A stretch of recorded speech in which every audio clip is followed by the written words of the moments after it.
Live from our 7 Tasmania studios, your nightly news with Kim Miller begins now. The state's biggest aged care provider has backflipped on potential redundancies for enrolled nurses across its facilities.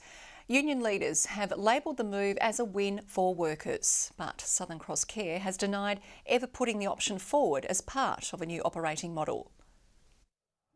Fighting to keep enrolled nurses on the register back in February. Enrolled nurses! When do we want it? Now! The positions will be protected for now following a Fair Work Commission consultation with Southern Cross Care management last week. It's obviously been a really traumatic time. This has been ongoing since November last year, and enrolled nurses since that time have been very unclear about what the future meant for them at Southern Cross Care or otherwise. At the time of announcing its new household care model in November last year, CEO Robin Boyd said discussions were underway with ENs on redeployment options in the organisation, noting voluntary redundancies will also be offered.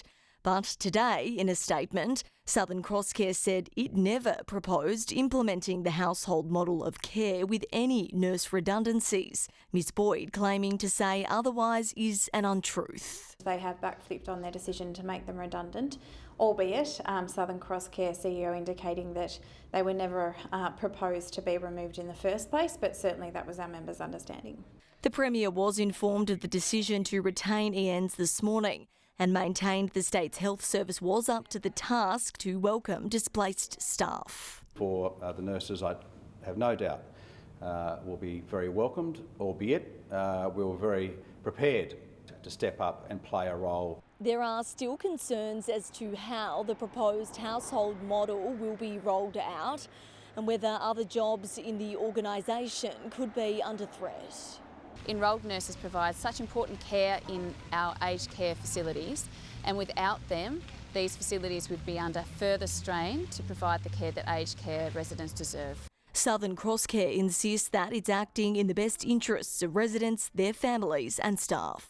Grace Evans, 7 Tasmania News. A former Tasmanian governor has thrown her support behind a new vision for the Macquarie Point site. Community leaders have joined her in the push for an alternate option to the proposed stadium development. The plan boasts housing for up to 3,000 people alongside a nationally significant Truth and Reconciliation Park. It is a constructive suggestion, so it's not just against the stadium. Here is a wonderful, exciting proposal that, because it can be done in stages and is flexible, to me, I think is something that's achievable. This is the community stepping forward saying, look at what Tasmania needs, look at what Tasmanians say they want and respond. The Premier says rather than another vision, what Mac Point needs is real action to finally activate the site and get things done. The Premier is resisting calls to intervene in the short stay accommodation market amid fears it's contributing to our housing crisis. A growing number of properties are now off the market as another Hobart rental is given a permit. Swapping students for short stays. A West Hobart property granted an accommodation permit at last night's Hobart Planning Committee meeting. We're there to assess whether or not it complies with the planning laws.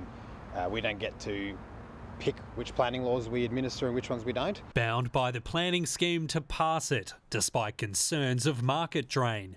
Over 500 permits are active in Greater Hobart, 42 approved this year, amid skyrocketing rents and Tasmanians living in tents. During COVID-19, 115 short-stay accommodation properties were returned to the long-term rental market in Hobart and rents dropped by 9%. Councillor Ben Lawberger says the council's hands have been tied by a government just happy to sit back and fiddle while the housing market burns. The short stay accommodation is a small part of that. What we are focused on as a government is increasing the supply side and the number of homes for Tasmanians. We'd call on them to support Labor's plan to put a pause on the listing of any new homes, which would make those homes then available for people to rent or to buy. The chair of Hobart's Planning Committee has joined calls for more supply. 278 houses were knocked back by council last term, which he says has the same effect as greenlighting 278 more Airbnbs. we do need to consider our role in the manner in which we assess and the way that we use our discretions and our powers under the planning scheme. The Hobart City Council is still pursuing a freeze on new short stay permits after it was given incorrect legal advice by the state government on how to enforce it last year. Josh Duggan, 7 Tasmanian News. A new $9 million facility will open its doors to Royal Hobart Hospital outpatients in coming weeks. The new Liverpool clinics are 40% larger than the old Wellington clinics and will host pre- and post-operative appointments. The ability to provide services that we can't currently fit in our space, including nurse-led clinics and additional allied health services, is what we're really looking forward to. 2 more floors of the former Vodafone building will be converted to clinical space. A man accused of murdering a mother of 4 will stand trial in the Supreme Court. James Kenneth Austin has entered a not guilty plea to the murder of Jackie Purton. He's alleged to have run Ms Purton down with a car on private property in Campania last month. He will next face court in June.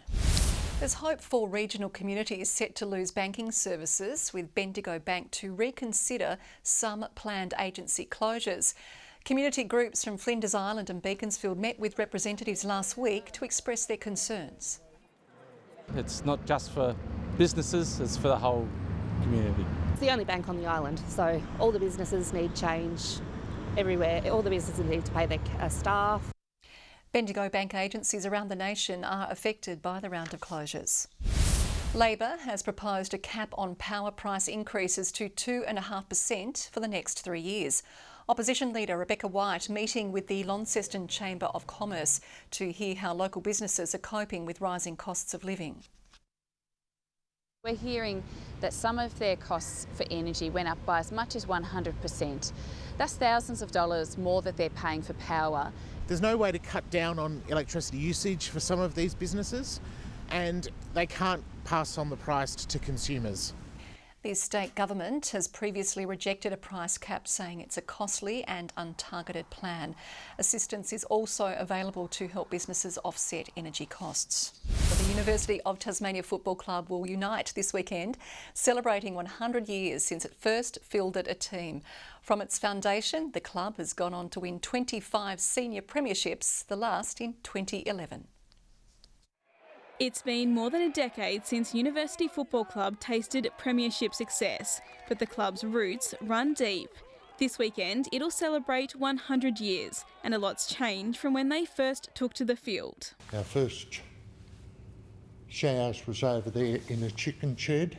No showers and that, so we cleaned the chicken shed out and put a hose through the window. Since then, generations of footballers have thrown on the club's Guernsey, including the Bott family. Dad played here in the 60s. I started in 1995. I was lucky to play in 5 premierships. And now his son Zach has already notched up more than 40 games. Former player Peter Gutwin even survived an automatic life suspension from the league, but a royal visit in the 80s granted him a pardon.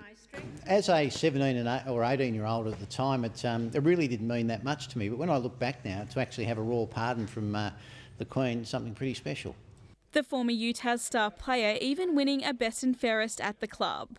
And in fact, it's the only best and fairest I've ever won. And so it's, I hold this club and that award in very high esteem. But I brag about it a lot. In recent years, the club has struggled with on-field success, recording just 1 senior win in the past 4 years, but has still managed to maintain both a seniors and reserve side. We're showing the nucleus of a good team as well, and not even though the scores last week didn't indicate it, the playing did. So we're hoping that it'll push on through that. Talia Jordan, 7 Tasmanian News. A program helping Tasmanians living with a disability is having life-changing impacts. Graduates of Hamlet Cafe are now finding independence and success in the state's hospitality industry. Gaining employment was the best thing that's ever happened to Alex. It makes my life change. In fact, I'm more happier. She's one of Hamlet Cafe's participants, an organisation working with people with disabilities. We've been trying to develop an employment pipeline for some of our graduate participants. Mona jumping at the chance, developing a program since 2019. So we've got a sequence of service documents that we've written up, and then made sure that they're polished so as we can present them to the new staff. It's given us a chance to have a look at everything kind of with a new pair of eyes. There are now 4 Hamlet graduates working at Mona. The cafe is where Luke Morris learned hospitality's basics. But since starting at Mona, he's been able to further develop his skills. I'm mainly a pass assistant, like running food out to customers and explaining what's in the dishes. The graduates relishing at the chance to show off their skills even when it's busy. Oh boy, I like loads of fun. Like working in hospitality in Mona is so much fun. I get to pour beers. And it's not just front of house jobs up for grabs. Nathan, who worked in the back of house program there, he's now a second-year apprentice chef, and he works here full time. Hamlet is now looking for more businesses to partner with. Employing Hamlet graduates will be a huge benefit to your business. I would say just go with it and be patient, and I think you'll learn a lot along the way. Talia Jordan, 7 Tasmanian News. A Tasmanian woman has completed a mammoth feat from the north to the south of the state for a good cause.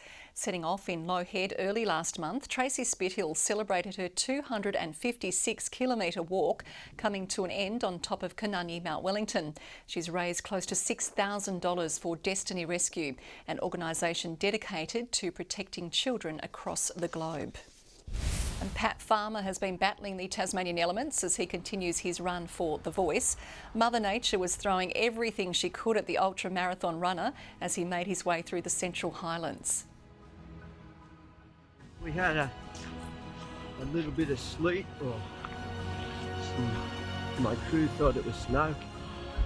It's just sleet and wind and rain, and now the sun's shining. Pat will spend the next 6 months running more than 14,000 kilometres around Australia to build support for the Voice to Parliament. Launceston Football Club knows this weekend's matchup will be the toughest test they'll face in years. The team will hit the road for the first time this year to take on Clarence. Coach Mitch Thorpe admits his new look group has been patchy and scratchy in the first 2 rounds, but says it's expected at this point in the season. There's no doubt we're underdogs this week, and we haven't been in that position for a little while. They've retained the majority of their list. They've got a lot of experience, and they're well coached, well drilled. They play footy the right way. So yeah, we're really looking forward to it because we're under no illusions. We need to get better. Due to unavailability, captain Joby Harper will miss this weekend. Jack Jumpers fans can now prepare for the NBL season ahead, with the club unveiling its 28-game home and away fixture. All the action will begin with a battle in the West against the Perth Wildcats on September 29, followed by their first home game against rival Sydney Kings under lights at MyState Bank Arena. The organisation says the vast majority are on the weekends and during school holidays, so the whole family can enjoy the games. You can check out the full schedule online.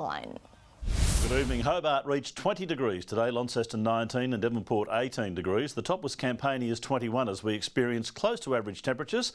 Friendly Beaches and Bushy Park 20, St Helens 19, King and Flinders Islands registered 18, Smithton 17 and Strawn 16. Clouds streamed over us today, continuing the showers over the west of Tasmania. On the big picture, the best thing to look out for here is the solar eclipse shadow that moves over Western Australia. Pretty exciting stuff there as it moved right across and Western Australia seemed to have the best view of that today. More cloud over southern Victoria and eastern New South Wales. Tomorrow, that large, slow-moving high as the main system troughs over the west and northeast. West to northwest winds again tomorrow at 15 to 25 knots and to 30 knots over the south with a 3-metre swell. Strong wind warning has been issued tomorrow for waters from Tasman Island down and around to Low Rocky Point. Hobart, a top of 20 and partly cloudy. 20 also for Huonville, but a shower maybe, and partly cloudy for Campania, 21 the maximum. Launceston 22 and partly cloudy, Devonport and Georgetown both expecting 20 degrees. 19 for Burnie and cloudy, a few showers for Strawn, 17, 19 the top for Wynyard. St Helens a high of 21, cloudy for Swansea, and 20 the top for Port Arthur, partly cloudy. Saturday, mainly fine, apart from a shower for Strawn and the west and possibly the northwest later. The showers clear the west on Sunday, so probably sunny weather everywhere, probably. And on Monday, another fine, mostly sunny day across the state. Sunny in Perth tomorrow, partly cloudy and 21 for Adelaide. A possible shower for Melbourne. Fine weather forecast for Canberra and Sydney, but a shower on the way for Brisbane. Bit of cloud around, Hobart 16 at the moment, Launceston 14 and Devonport currently 15 degrees. The big event today, Kim, of course, the total solar eclipse. And just like you, the sun and the moon, well, they're going through a phase.